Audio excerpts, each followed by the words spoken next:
Welcome to Fit to Be Real. And a little extra. Welcome to our tell-all episode of the history of wrong guys. You wanted the tea.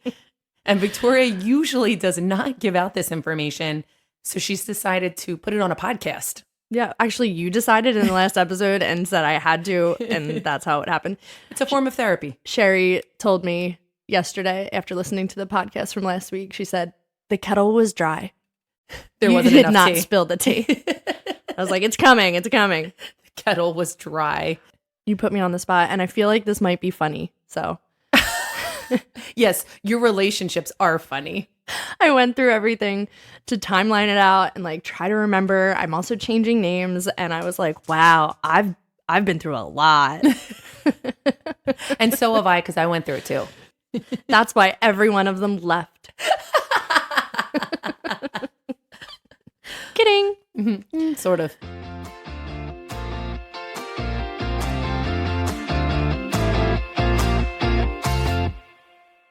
This all begins in 2012. So I graduated college in 2011, and I didn't date before then. No, that was the year I got married. I'm sorry. It wasn't the year you got married. I left my graduation from my college. I left the stage and got in the car to go to Carly's wedding. So, yes. In any case, I didn't have time. You didn't have time, and you, again, were in the musical theater department. Yeah. So the pickings were slim. The Pickens were gay. The pickings were very gay. The Pickens were gay. We love the gays. I dated them all. So my first experience was off of Match.com. But remember, if you listen back to some of our other episodes, Match.com was different. Yeah. It was like the first big launch of online dating. And it was one of the only apps, or it wasn't even an app at the time. You had to be on a desktop. And people were writing full emails. Like, you really get a good grasp of people. So I met a guy we're going to call Benny. Ooh, okay. But he was a construction type guy I know who you're talking about. with lots of daddy issues Oh, Benny. and mommy issues and stepdaddy issues. But he was the type of guy, it was fun because he was super sweet, but he wasn't that like put on a suit, go to work guy. We went camping. Yeah. We did, Victoria dressed in a lot of camouflage during this relationship. I did. John Deere was the outfit Yep. of choice. Yep. And I was like, what are... I got some turquoise cowboy boots I've been trying to sell for years if anybody wants them. But yeah, so the long and short of this one is that I was also starting my first like professional show. I was doing Hairspray at the Media Theater. And that was like such an experience. It was awesome, but it was also tainted by this relationship to a degree.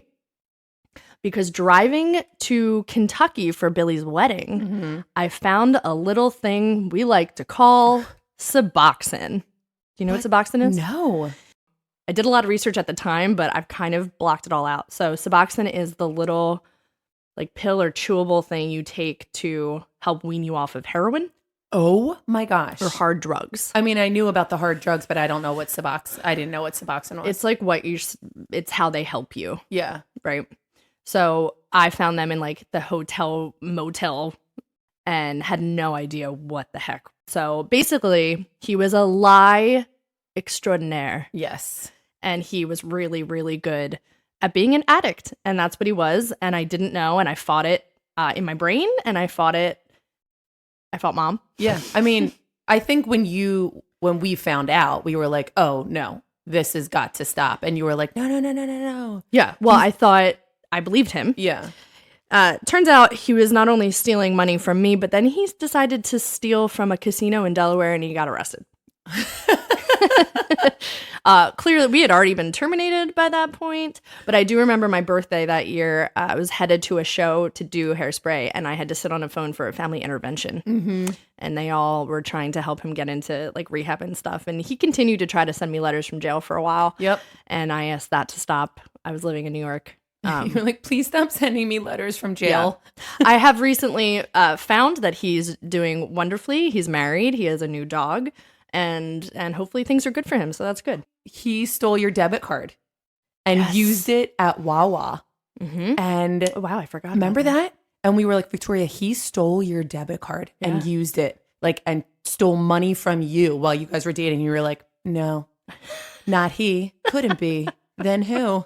We were like, it's him. It's Benny. I didn't want to be told. It was such a young person thing to do. He was also like always at mom's house, and like Semi would stay there sometimes. So he was like living there, but not really. Yeah. He had his own apartment and his own place. But mom had a bad vibe and continuously tried to tell me about it. And I was just fighting that because I already knew. Oh, but I didn't want to hear it.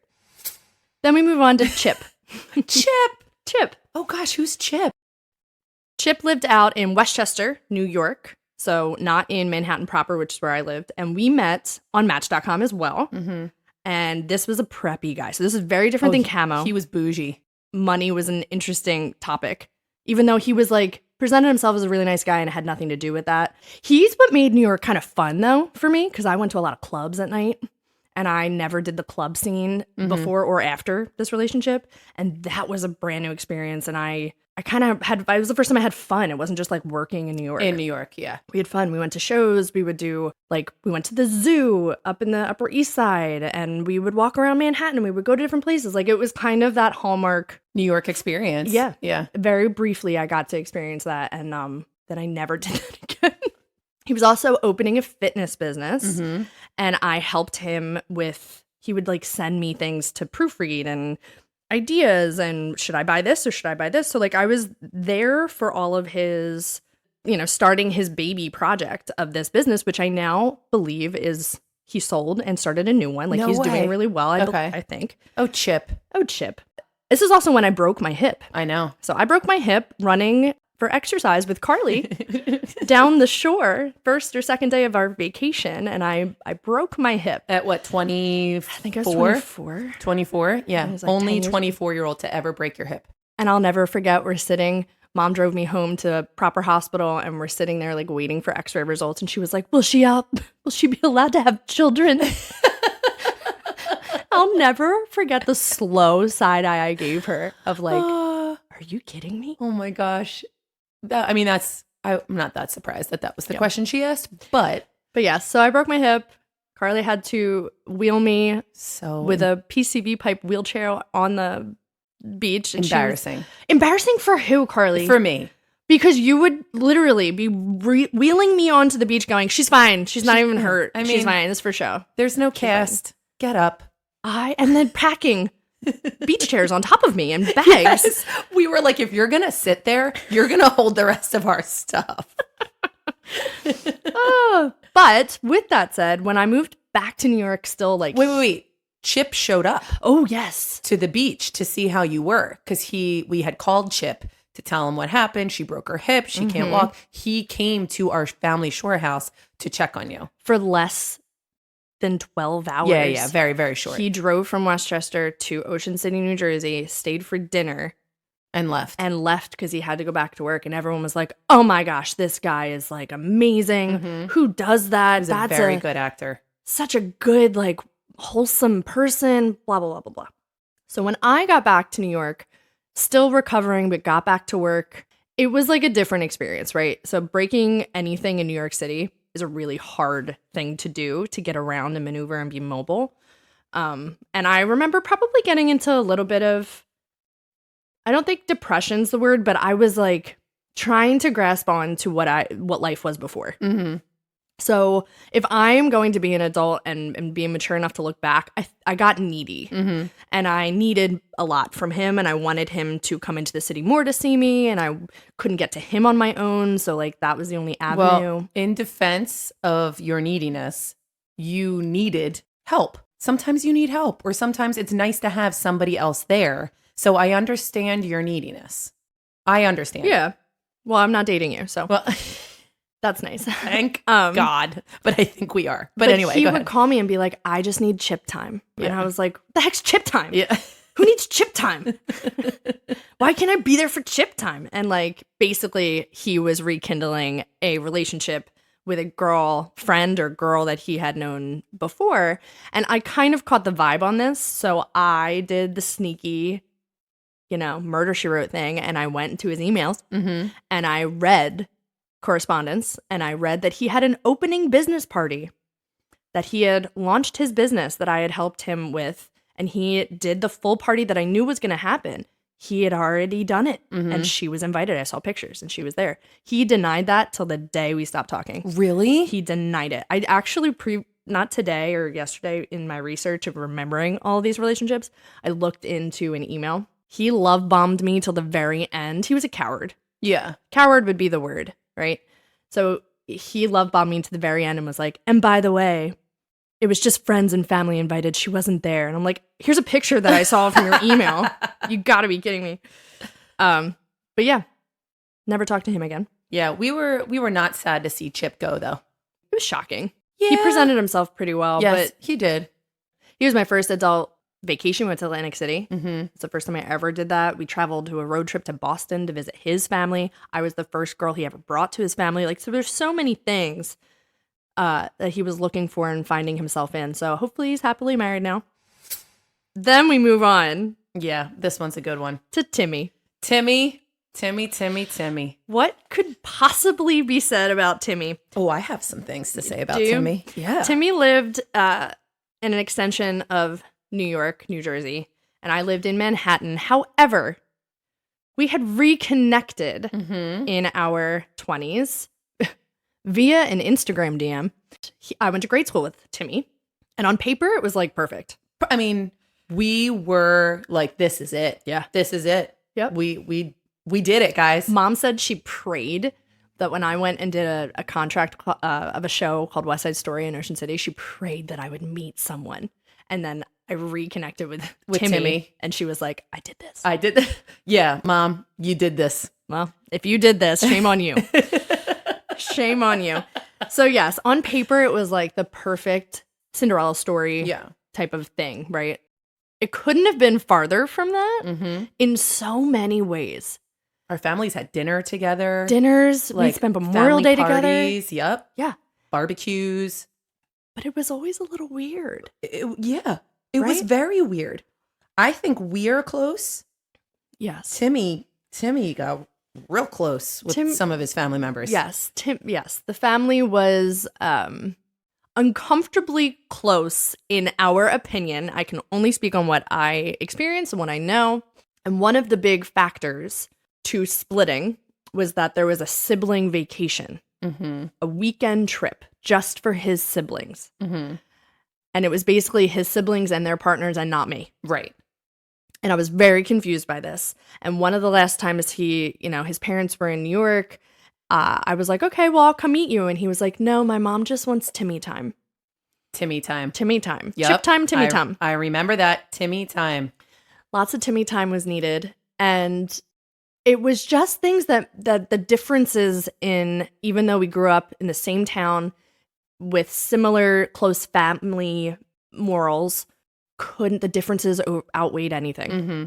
And that very close family relationship that was, rubbing your siblings' feet on the couch after dinner. Don't even try. Oh my gosh, I sat there and I would be like, Skeeved. what you doing? And all of them, parents alike, would Yeah. be like, what, like it's weird? Yeah. And I was like, kind of. Mm-hmm. After dinner was music time. You sat in the lounge living room area and you had to listen to music. And it was, it was nice family moments. There's nothing wrong with that. I was still, remember, I'm young at this point too. So I also thought this was the end of. We all thought this The was the end search. game. Yeah. We talked about it. We had these conversations. But he wanted me to be his sister. Yeah. He told me I should dye my hair black. Yep. And they were all very thin and trim. And I, was not. And so it was a lot of these things that made me uncomfortable, but like it was Timmy. So, But I do remember crying a lot because we would go Yes. out in New York and I would have one too many, or we would be having a good time and it always ended in tears because there was something wrong, Yep.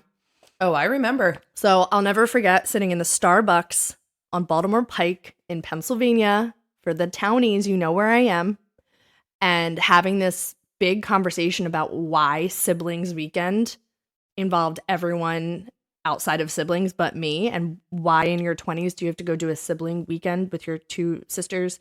And I remember sitting there going, do you even love me anymore? And he was like, no, I remember this conversation. no.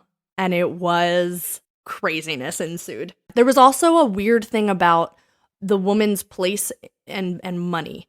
I'll never forget him coming over at Christmas. We wouldn't do holidays. I remember. No. He would not come over at holidays, but he came over on Christmas Eve, like morning, or maybe it was Christmas Day morning. I don't even remember. And he was making jokes about how his mom was just a part-time physician. She wasn't even full-time. She wasn't bringing in the money. And my mom and I, we looked and we were like, I was there. what? I remember that. I can't even remember what it was like exactly said, but it was the most outlandish, sexist thing I think I've ever heard anyone say in real life, not on like a social media platform. Yeah. And it was just alarming. It was alarming. And I remember having conversations with him after that being like, I'm never going to make as much money as you. Ever. I'm gonna run a business with my sister and we're never going to make money. We're never going to make money. You have to be okay with that. And you can't compare and blah, blah, blah, blah, blah. Yeah, that didn't go over well. Yep. There were so many things about Timmy that made us uncomfortable, but we wanted it so badly that we, even as a family, tried to ignore it. Yeah. Well, good riddance. Well, hopefully he's doing well. Yeah, sure. But, you know, Brad was a bro. Brad lived in Manayunk. Okay. Oh, Brad. Brad Saw was this. fun. Brad was fun. I met him on Bumble. This is when Bumble started to come on the scene. I'm that old. I remember when these apps started. Yeah. Okay. You're I'm not just gonna that put old, that but- in perspective of like when these apps were, this was like huge. We were like, what? You can swipe? Well, that's when swipe left, swipe right started. I was not a part of this yet. Not with Brad. Because I would have been like, nah. Well, he was afraid of commitment. Right. I told him, I remember sitting at a bar with his friends from college, and he was saying why he couldn't commit to something like a weekend ahead plan that we were all trying to make. And I looked at him and I went, your commitment issues are boring. Yeah. And they cheered. He was the only and first guy that was ever younger than me that I ever dated because I can't do that. Yeah. I mean, he was a total frat boy. He was a frat boy. He lived with a bunch of dudes in Manayunk after Very college. handsome, but Gorgeous. Yeah. But didn't matter. Lots of family issues. All of these people have family issues, which we all do. We all do. But I attract what they have been missing, and then it falls apart. right. So do as I say, not as I do. But we went to Coachella because Andrew's company was spearheading it. So there was a huge discount. And I have to say that because that is the only way I could have gone to Coachella. There was a giant family discount due to Andrew. So thank you, Andrew. No, thank you, Andrew. Coachella was awesome. Super fun. It's a cool experience that I'm glad that I did. But he was just trying to get to Coachella. Right. Like one of the things was the airplane. Getting to California, we were sitting at two different seats. And it's the first time I ever flew to California or that long by myself. Even when I studied abroad in Italy, I went with two friends who were friends at the start. time. And we sat together. So it was the first time I was like, ask the people next to you if they would move or vice versa or whatever. So he was the row in front of me, but to the right. So I could see his like through the aisle. And he's texted, like we're texting each other. I was like, have you asked them? What's the deal? Like if we have to do this before we take off. And he was like, yeah, just ask them. And I was watching And him. he did not. Yeah. And he didn't even lift his head to look at the people next to him, but was telling me that he did. And I was like, ooh. And that was going to the weekend. So I was like, that doesn't feel great. So we did Coachella and it was super fun. He had friends there. We met up with friends there. Like it was a good experience. I will not take that away. But he did tell me there that he was afraid of commitment. And so I didn't believe that and I didn't care. Yeah. Of course. You heard it, but you didn't hear it. Yeah, because I was still young, stupid, and like you're at Coachella, you're having so much fun. And he was really fun. Like he did care about me until he didn't. Which is when we got home and I wanted like a little bit more serious. And he was just really, really pulling away from that in all avenues. If you remember, I can see myself standing in Old Seafit at the window in the back by the door because he was like breaking plans with us that night. And I was like, what do you mean you can't come? Like, I want to talk to you because I wanted to either end it or like figure out what's going on. And he was like, something came up. And I was like, did you just something came up me? Did you what? I'm laughing now, but it was again, he was in our family. Like he knew Melody. Melody was born at the time, and Lewis. Yep. So like he had met the kids a bunch of times. He hung out at mom's house. Lewis would call him Bad if Yes. his name was Brad. Yeah. Like he had a name for his actual name and it was like so cute. Yeah. And he Yeah. babysat. Yeah.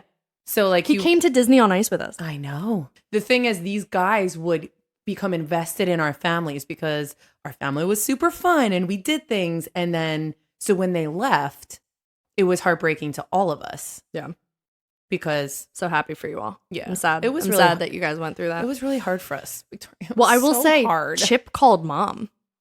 Yes. That is one thing I'll remember. Chip, we have to go back to Chip real quick. Preppy New Yorker, cheater, Mm-hmm. called mom and broke up with mom Mm-hmm. and was like, I'm so sorry. And mom Yeah. was like, why are you calling me?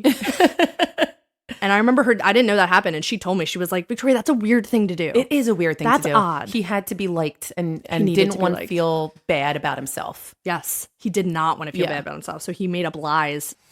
Then there was Terrell, and Terrell's name did not change Terrell, it was Terrell. because Terrell's a great guy. We love Terrell. Yeah. And I was so sad about Terrell. I know. Terrell was separating from a marriage. He had 2 kids, and it was just bad timing. And he didn't know what he could do or manage with kids and like Yeah. a girlfriend and what he really wanted. And I was just turning 30. So it was like, it wasn't good. It just wasn't Timing. right. It wasn't good timing, but he was the nicest human. But I loved Terrell. Terrell was a real, and he was beautiful. Yes, he was. Mom wasn't super happy because he had 2 kids. Yes, I know. When I told mom that I met a guy that was really, really, really genuinely a nice guy, and then I said, he has 2 kids. She went, run away. Those were the words that she said, run away. And I said, what? And she was like, run. You'll never be a priority. Yes, You'll that's never right. be a priority. And that's true. It's true. If you have children, they should be your priority, no matter what phase you're in. But I don't think that necessarily means it would have been a bad relationship. Like, Yeah. he could have given whatever he could have given. And at the time, it was just bad timing. He was super hot. Yeah, he was a beautiful man. Yeah. And he was kinder than he was beautiful. So that was Yeah. even better. I'll never forget, we went to R&B night, and I didn't know any of the words, but I danced my little heart out. It was so fun. And this next, not real relationship, but this next guy, Dustin, was all Bumble. Dustin. It was really Bumble from the way out. I did Hinge, but I never really met anybody normal that I could bear talking to for a while. Dustin was a not real relationship. Yeah, no. Dustin was what you called an F-boy to the Oh my nth God. degree. And I Yes. won't stay too long on Dustin because Dustin wasn't an actual relationship. Dustin was an experience. I had a relationship with Dustin. Carly had a relationship because Carly's bathroom got renovated by Dustin and his crew of misfits.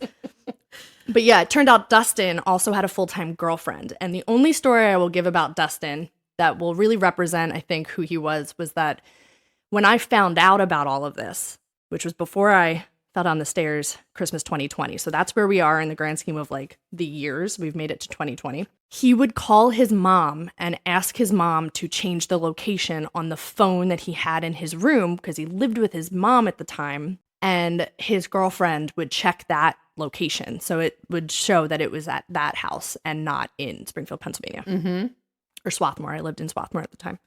And I was like, oh, you're like not a good person. Yeah. Like you're a really bad person. But also, he was around our family a lot because he was a charmer. Oh, he was an F-boy to the yeah. nth degree. He loved, I can't wait for you to explain that to our Aunt Vicky when she texts us, listening to me this episode, asking what that is. That's perfect. I will tell her. Vicky, I got you. But he was with our family all the time. And Victoria one night literally said, don't learn his name. He will not be around for much longer. It was our like birthday outing. Don't learn his name. He won't be around. Yeah, he randomly texted me like last summer, and I never responded. Well, so they did their little breakup from their It wasn't non-relationship even relationship. anything to break up with. And I was like, Victoria, he's doing our bathroom. Can he still do our bathroom? Because he was our cheapest estimate. Yes, because I was in the hospital recovering from an injury, and he would text me being like, yo, I heard you're broken. Sucks, dude.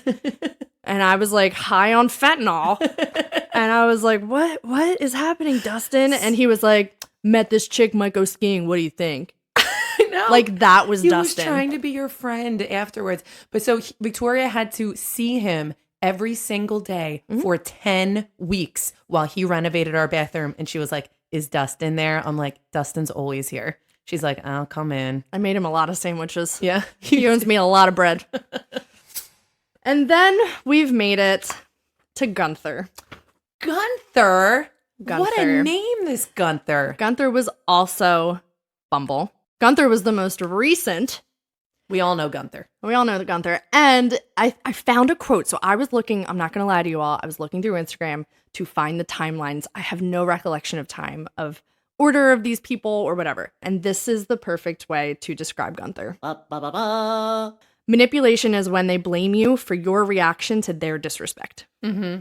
That was Gunther Yeah. in a nutshell. In a nutshell. So all things aside, it was whirlwind. He love bombed me from the start, and I didn't know what love bombing was until I got into therapy after Gunther. But that's what it was at the start. Intense, crazy whirlwind of like excitement and oh my gosh. And I'm not going to lie to you. I had that, oh, this is it. This is the guy. Yeah. And I stick by that. I'm not going to regret that I felt that. That's how I felt. And it was the first time I remember when he rolled up to pick me up off of my family vacation down the shore. I remember getting in the car being like, oh, he feels very light. Like I don't feel real dark around him. And that was rare for me to feel with any prospect.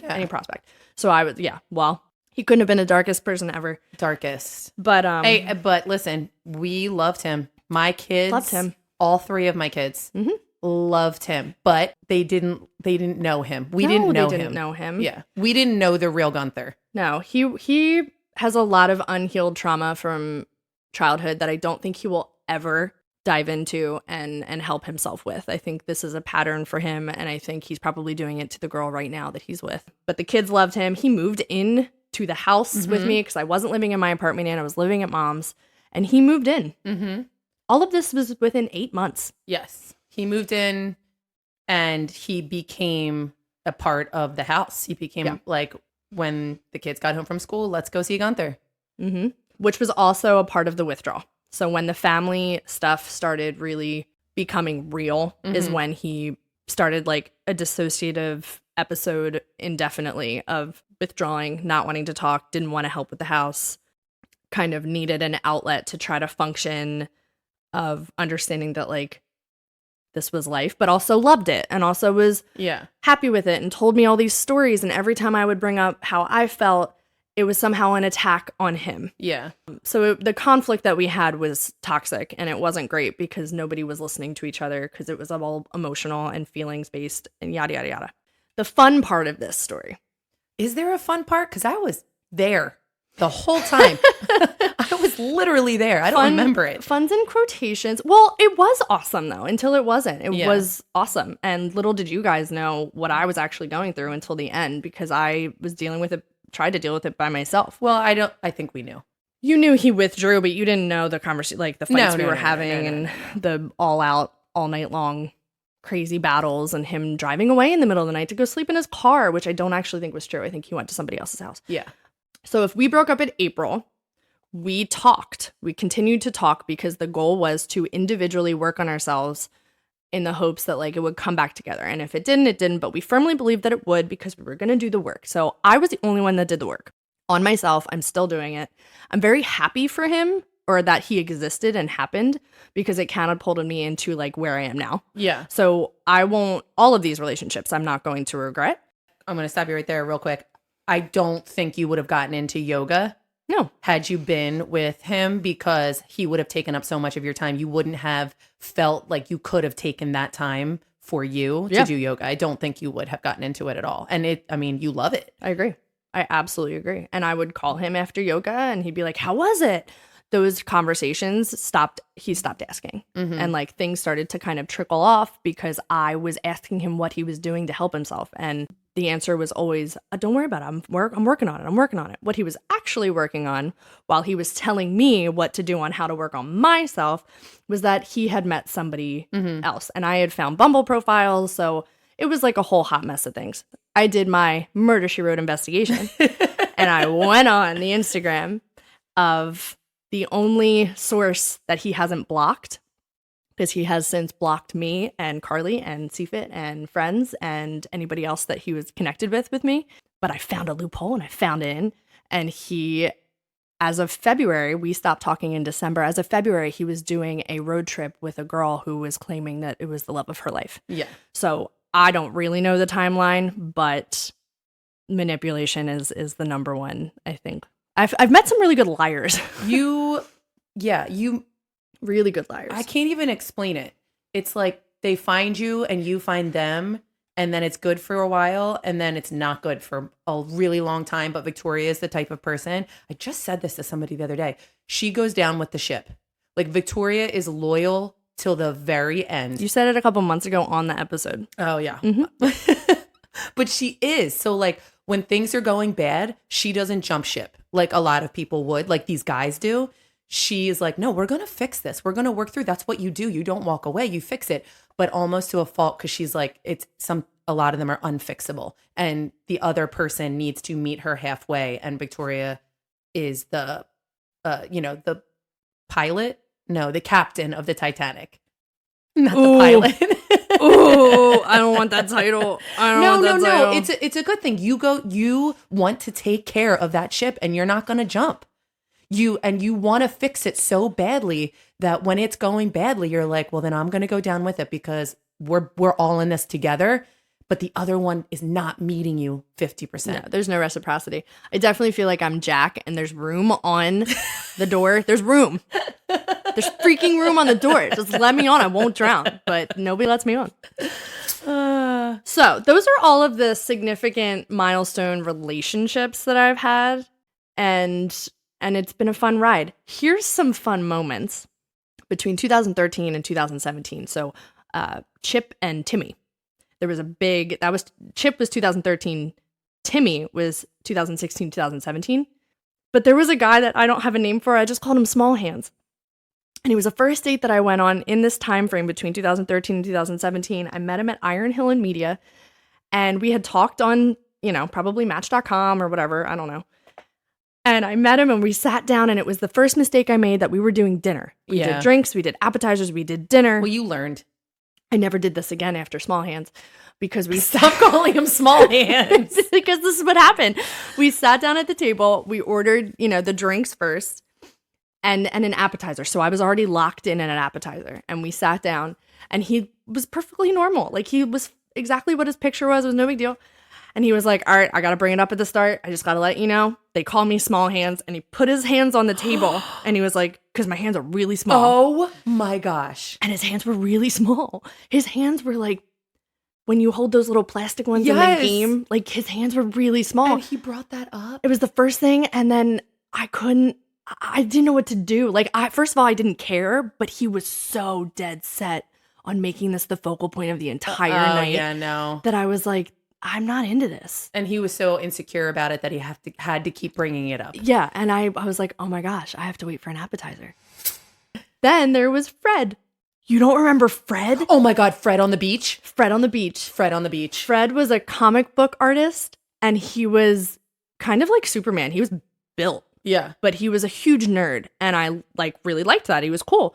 But he invited himself down to the beach on my family vacation, and I didn't know how to. It was before I had a backbone. I didn't know how to stop it. Can we just see this theme? The only time Victoria has time to date is when we're on vacation for 2 weeks. She has no other time. That all these guys, she's just like, listen, I have 2 weeks down the shore, and that is it. So if you can't find a date, you could come meet my family on our first date. No, Fred wasn't a first date. It was like a second date. And he came into the beach, and I made sure we beached on a different beach than the family because I didn't want to deal with that. Because there's 30 of us. Didn't know if I liked him yet. Yeah. He lived in the garage apartment above his family's house garage. And I couldn't get him to leave. And he came in, he got changed in the house, and oh my God. Well, there was really nothing wrong. I just wasn't into it. We and I kept couldn't having get to him. walk by you guys on the beach chair to be like, hey, Yeah. you good? You coming back to the family? Is Yeah. Fred leaving? Yeah. Then there was Joab. And I'm calling him Joab because it was a typo on his profile. I think it was Jacob or something. But I thought, do you remember? I was like, I'm going out with this guy for the first time, but I think he's like a Mormon because his name was Joab and I thought it was biblical, but he typoed it and he couldn't fix it. Strike number one. Strike number one. So the main thing, I think you'll remember this.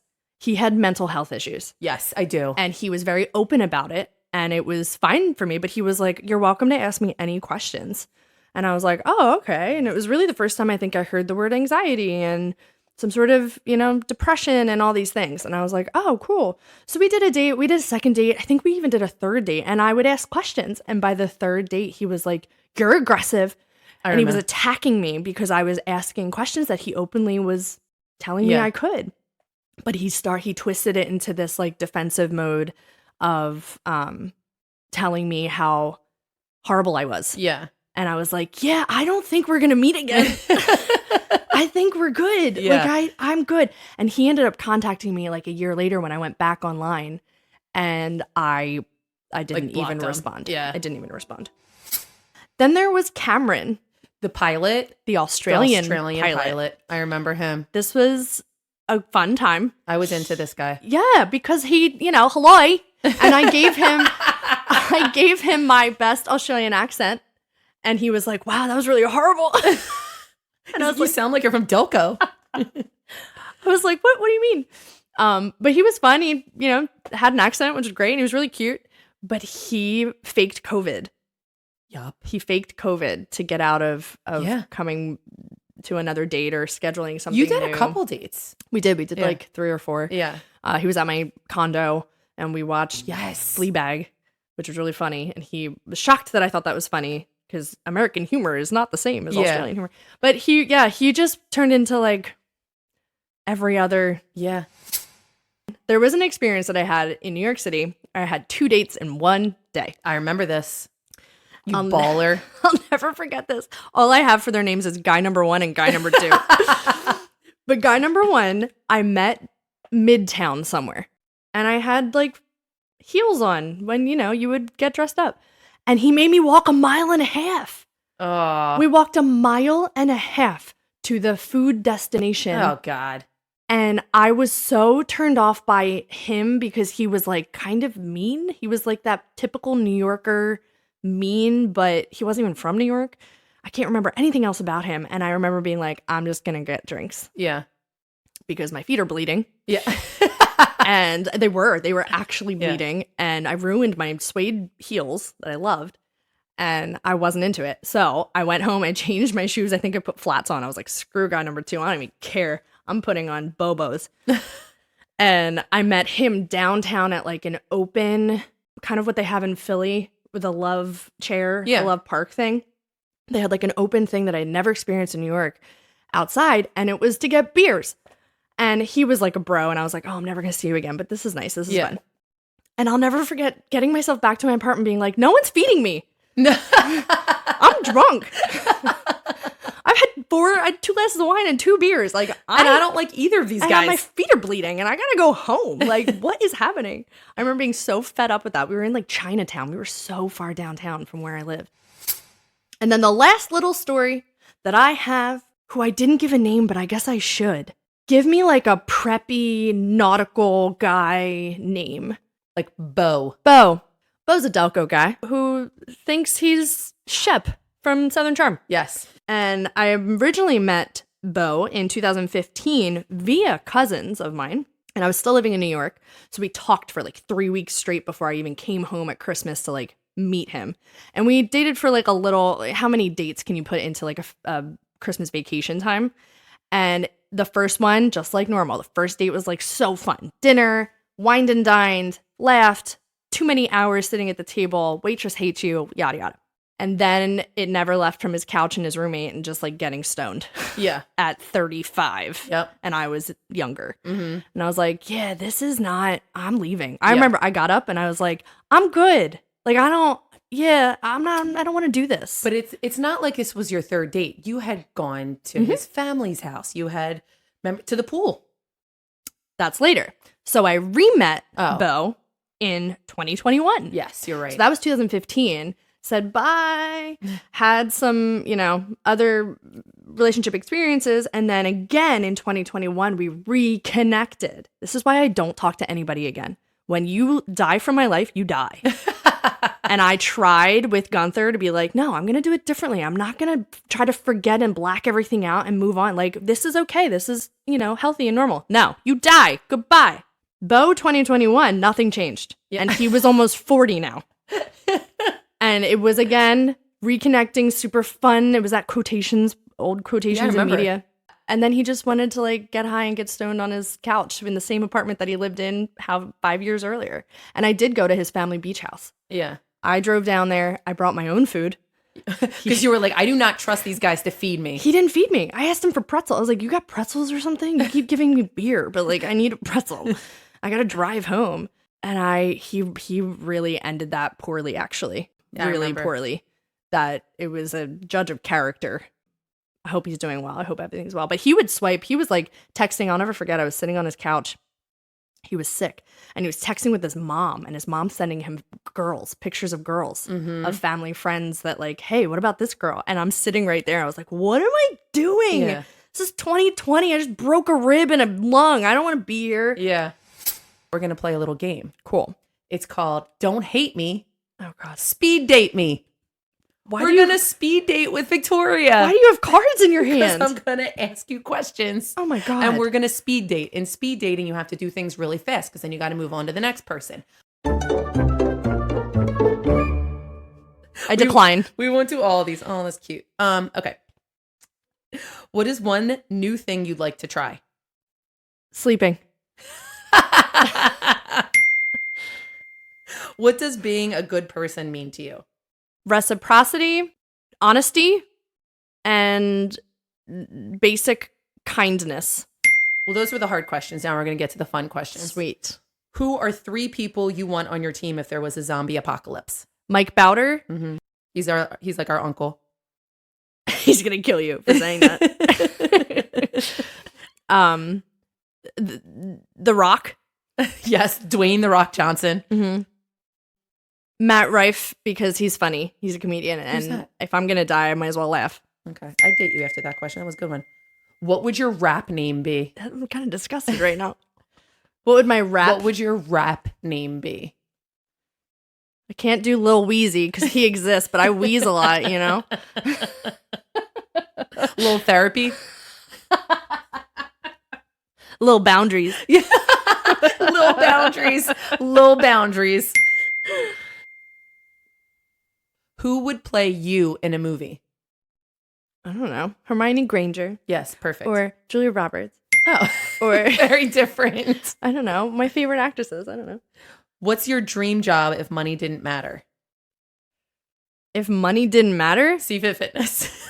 I would walk my dog for a living. Money didn't matter. Nothing. What season fits your personality? I'd be a landscaper and a gardener, actually. We moved on. Oh. This is speed dating. God damn it. You're not getting the... I've never done speed dating. Okay. A landscaper. Great. Which season fits your personality? You're aggressive. Fall, autumn. Okay. One answer is suffice. Would you rather date someone you met online or go on a blind date? No. Okay. Would you rather date someone you love or date someone who loves you? No. Okay. Would you rather be the funniest or smartest person in the room?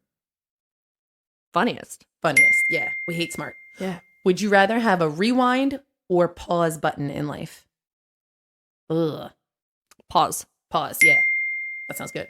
Who's the worst boss you've ever had? Parley.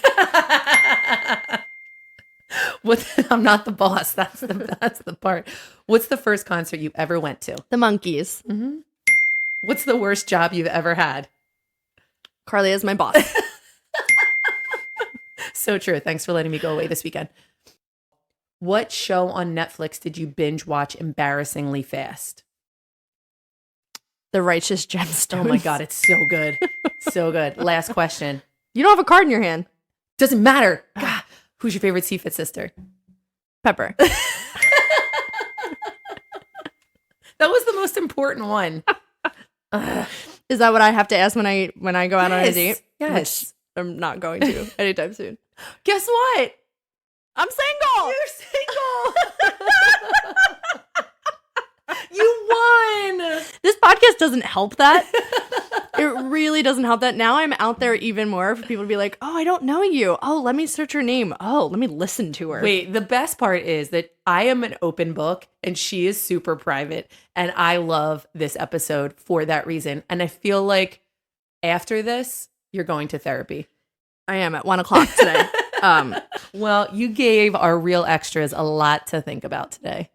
Honestly, listen, if you're young, if you're in the dating scene, this can happen anywhere. Like, online dating isn't the reason why I've met these people, these humans of sorts. And get yourself out there, do your own screening or vetting, and just go with what feels right. However, I will say, all of these felt right in the beginning, and they turned out to be horrible, not great relationship people. I won't say they're not bad humans or they're not good humans, but they weren't right for relationship at the time. So, I don't know. Go with your gut, but like, don't. I have no relationship or dating advice other than you can't regret anything. You have to just move on, move forward, and take whatever that lesson was. Half the time you don't know what the lesson is until it's way too late and it's so far down the line. It gives you that aha of like, oh, right, that was their purpose in my story. Got it. Yeah. So, cool. Well, I promised a tell-all, and that was a tell most. That was a tell most. We don't have time for a full tell-all, but those were the highlights, right? Yeah. And, yeah, nobody come up and talk to me about this. I really don't want to hear what you think about it, to be honest with you. When I'm about to go teach you a class on stage, I don't want to talk about this beforehand. It's okay. I'll bring it up. No worries.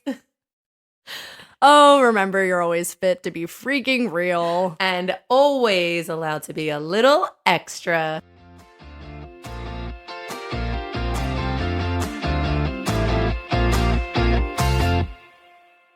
For legal reasons, we have to tell you that this podcast is meant for entertainment and educational purposes only. We are not healthcare professionals. For all of your health, wellness, fitness, and self-care needs, please refer to the medical professional in your life, your primary care physician, your therapist, a certified coach, whoever it may be. And then let us know what they say, because I guarantee we need to know it too. Okay? Okay, bye.